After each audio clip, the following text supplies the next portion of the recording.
Bismillah. Assalamualaikum warahmatullahi wabarakatuh. Alhamdulillahilladzi nazzala al-furqana ala 'abdihi liyakuna lil 'alamina nadhira. Wassalatu wassalamu ala nabiyyina Muhammad wa ala alihi washabbihi wa wala ma ba'd. Fa ya ayyuhal hadirun usi nafsi wa iyyakum bittaqwallah wa ta'atihi faqad fazal muttaqun. Sahabat yang dirahmati Allah, pada kesempatan kali ini kita akan melanjutkan teknik-teknik murojaah. Bagaimana agar hafalan kita menjadi lebih lancar dan lebih menyenangkan. Ini adalah cara-cara murojaah, berbagai macam cara atau teknik murojaah yang kita bahas ini. Udah kita bahas 4 sesi sebelumnya ya. Insyaallah kita lanjutkan sekarang nomor yang ke-13 ya. Adalah dengan cara murojaah bergantian. Murojaah bergantian atau sambung ayat kalau istilah sekarang ini kan ya. Ini cara murojaah yang sangat menarik juga. Bisa 2 orang, 3 orang berkumpul bersama, kemudian misalnya masing-masing baca 3 ayat.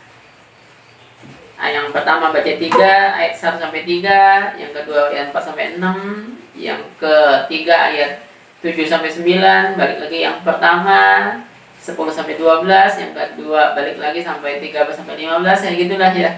Saya baca surat An-Naba ni amma tasaalun 'anil nabail 'azim alladzi hum fihi mukhtalifun. Aku tuh menyambung kalla saya'lamuna tsumma kalla saya'lamuna alam najal al-ardh mihada. Kemudian di sana lagi orang 3 wal jibala autada wa khalaqnakum azwaja wa ja'alna nawmakum subata. Bisa 3 ayat bisa, atau mau 5 ayat juga bisa, atau mau seayat juga bisa. Nah, murojaah bergantian ini atau murojaah sambung ayat ini kenapa penting atau kenapa bagus untuk kita lakukan? Karena yang pertama ini adalah melatih fokus kita. Jadi bukan kita sendiri yang baca, jadi teman kita juga baca. Nah, kita harus memperhatikan apa yang dibaca oleh teman kita ini. Kalau kita nggak bisa kemudian menyambungnya, ya berarti kita kurang fokus kan ya. Nah, ini yang pertama. Nah, yang kedua, murojaah sambung ayat atau bergantian ini juga membuktikan memang kita memang benar-benar lancar di surat atau di juz itu. Kalau kita memang bisa menjawab semuanya. Karena dari apa yang dibaca teman kita itu, kemudian kita bisa menyambung langsung. Nah, itu menunjukkan kita memang udah benar-benar lancar. Nggak mesti dari lisan kita, karena banyak juga kan orang yang hafal Quran itu, orang yang menghafalkan Al-Quran itu, ya lancarnya ya harus dari lisannya sendiri. Nggak bisa dia menyimak atau mendapatkan dari lisan orang lain dulu, nggak bisa. Kalau kita benar-benar bisa menyambung dari teman kita langsung ke kita, nah itu memang benar-benar membuktikan kelancaran. Nah, yang ketiga, kenapa murojaah seperti ini juga penting atau baik kita laksanakan? Karena ini untuk mendorong kita murojaah yang biasa. Nah, untuk kita kemudian lebih termotivasi murojaah yang konvensional atau murojaah dalam sholat, untuk kita untuk memotivasi diri kita untuk banyak murojaah, maka dengan cara seperti ini tadi itu kita nggak mau kalah sama teman kita, malulah kita, atau bahkan kalau perlu kita sepakat dengan teman-teman kita ini. Kalau misalnya ada yang nggak bisa jawab, diharuskan apa? Berdiri misalnya, atau push up misalnya, atau jingkrak misalnya, atau dia harus ya, tapi jangan yang naktir ya, kalau jangan naktir atau bentuknya uang atau barang gitu. Nah, sampai kalau ada temen yang kalah ngasih HP ke temennya, jangan itu judi namanya kan ya. Atau tadi mijit temen, yang kalah yang nggak bisa nyambung mijit temennya yang bisa nyambung. Dibikin kayak gitu lah ya, biar lebih menarik, biar lebih semangat.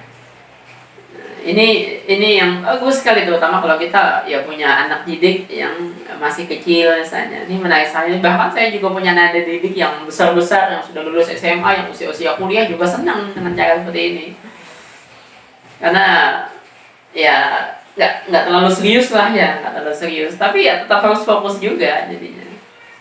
Nah, yang ke-14 murojaahnya yang kita bahas adalah murojaah sambil tilawah. Murojaah sambil tilawah. Saya selalu menyarankan sahabat, ketika kita menghafalkan Al-Quran, jangan cuma sekedar kita berkutat di ayat atau surat yang sudah kita hafalkan, tapi juga kita harus memperbanyak tilawah juga. Nah, juga termasuk yang kita baca itu adalah surat juz yang sudah kita hafalkan. Karena kalau kita membiasakan diri kita tilawah di tengah kita menghafalkan Al-Quran, maka ini akan sangat membantu sekali untuk kita melancarkan hafalan kita dan juga untuk menghafalkan yang baru.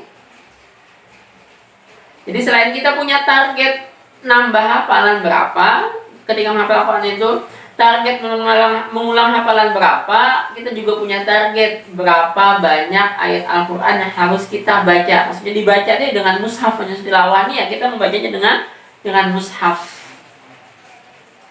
Kalau misalnya nih kita hafalan punya 5 juz, maka kita punya target misalnya sehari murojaah setengah juz.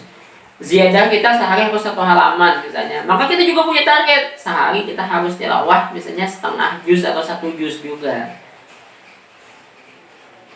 Karena ini akan menyempurnakan interaksi kita dengan Al-Quran, murojaah dengan tilawah ini. Saat misalnya nih, ini ada beberapa keutamaan murojaah dengan tilawah ini. Yang pertama nih, saat misalnya ada yang salah dari ayat yang kita hafalkan, ada yang tertinggal misalnya dari kata yang kita hafalkan dari 1 ayat atau dari 1 surat, saat kita membaca surat tadi itu, maka akan terasa nih, kok nggak nyaman gitu ya. Kayaknya tadi saya ngapalin nggak kayak gini. Nah, maka akan tersadar kesalahan kita kalau kita punya target tilawah, kalau kita membiasakan diri kita tilawah atau membaca Al-Quran dengan mushaf. Nah, yang kedua, keutamaan kelebihan dari membaca Al-Quran dengan mushaf ini, kita selain mendapatkan pahala melatunkan Al-Quran dengan lisan kita, maka kita juga mendapatkan pahala dengan membaca mushaf Al-Quran. Ini 2 pahala yang berbeda nantinya. Pahala membaca Al-Quran dengan lisan kita itu 1 pahala, maksudnya 1 pahala itu bagian pahala tersendiri, dan membaca mushaf itu juga bagian pahala tersendiri. Saat mata kita melihat mushaf, memperhatikan mushaf, itu ada pahala tersendiri lagi yang beda dengan pahala dari membaca Al-Quran.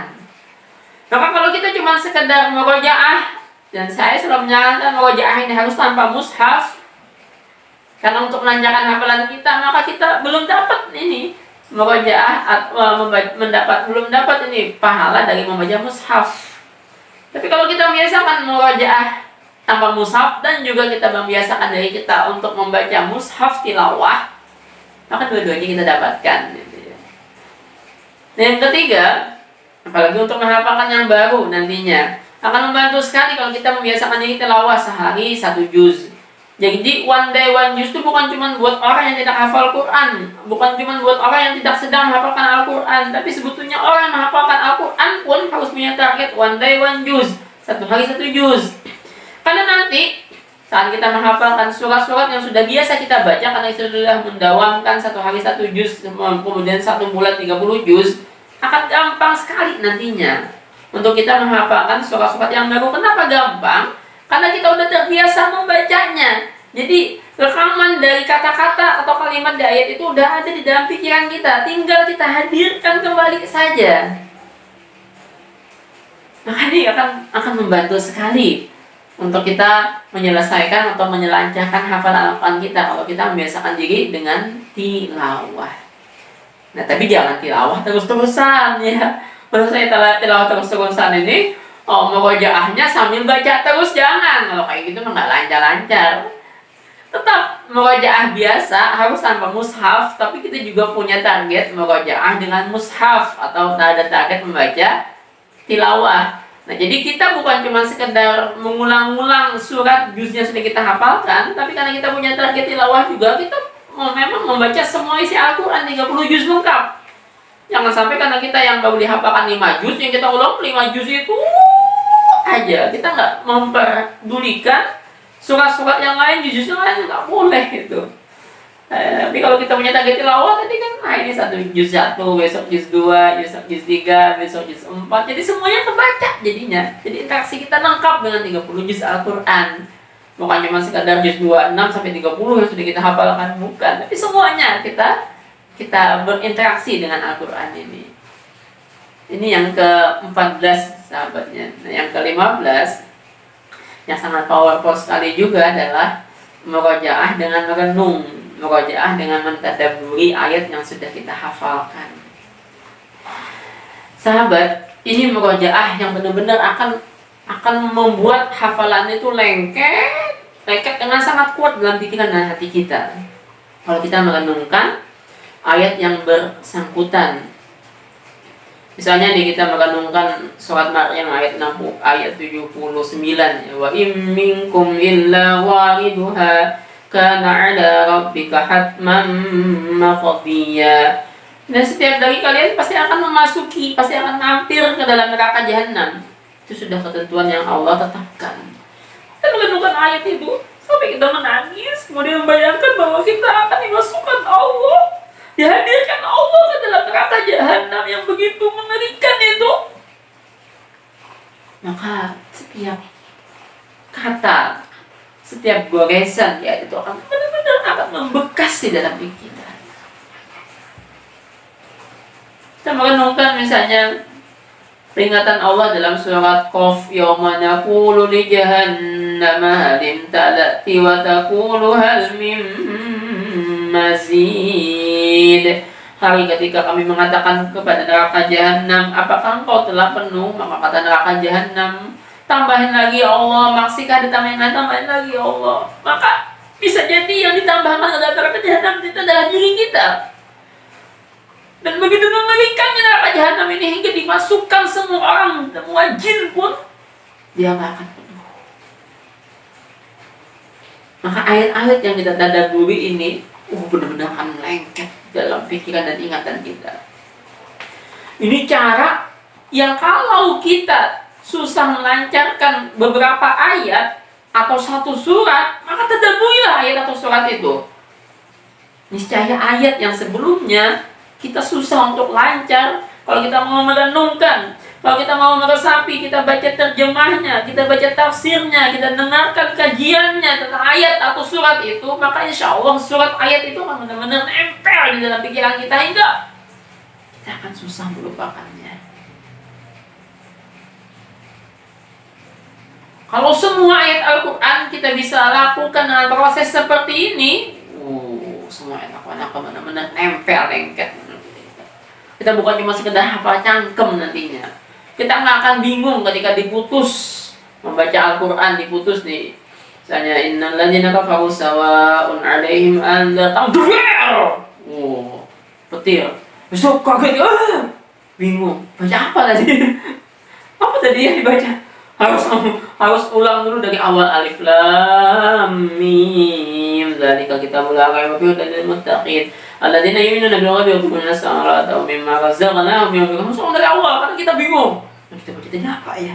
Tapi kalau kita udah mentadaburi ayat itu, innal ladzina kafaru sawa'un 'alaihim. Semua orang kafir sama saja atas mereka. Anda am lam tunzirhum, kau peringatkan atau tidak kau peringatkan? La yu'minun. Nah, apakah kita ketika diberi peringatan, diingatkan sesuatu, apakah nggak ada pengaruhnya buat diri kita? Maka kita seperti orang kafir itu. Kita bisa membawa diri kita kepada perenungan ini. Kayak tadi kita baca innal ladzina kafaru sawa'un 'alaihim anzartahum. Petir gitu ya maksudnya. Tapi ada nggak bunyi petir kayak gitu? Ya ada aja lah ya. Nah kita akan bisa langsung, ya tadi baca innal ladzina kafaru sawa'un 'alaihim anzartahum am lam tunzirhum la yu'minun. Jadi nggak kacau pikiran kita. Akan benar-benar lengket, nggak akan kita mudah terpengaruh dengan lingkungan sekitar kita bagaimanapun ini. Misalnya kita nyetor ke guru, diminta guru kita untuk ngulang, baru baca di tengah, coba ulang tadi baca tadi apa? Nggak akan pusing kita, nggak akan ngeblank kita.